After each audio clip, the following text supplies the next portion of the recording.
Macam mana nak pastikan pagi-pagi dah positif? Saya orang psikologi yang mengkaji. Ini tengok hebatnya Allah. Hebatnya Allah, hebatnya Islam. Barang siapa bangun tidur dengan senyuman, kalau boleh menghadap kiblat selama 10 saat atau lebih, sambil menghadap kiblat dan baca doa, Alhamdulillahillazi ahyana ba'dama amatana wal insyur, 10 saat. Beres dah.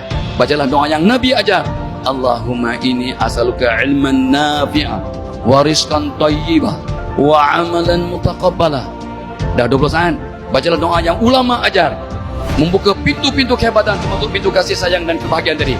Allahumma aftahli abwabal khair wa abwabas salamah wa abwabas sihah wa abwabal ni'mah wa abwabal barakah wa abwabal quwwah wa abwabal mawaddah wa abwabal rahmah wa abwabal rizq wa abwabal ilm wa abwabal maghfirah wa abwabal jannah. Ya Arhamar Rahimin. Allah yarham Ustaz Harudin, Ustaz Nur Gadut dan Ustaz Muhammad Awang. Saya rujuk pada mereka tentang doa ini. Mereka kata sangat bagus doa ini. Ini 20 tahun yang lepas. Amalkan doa ini sampai mati.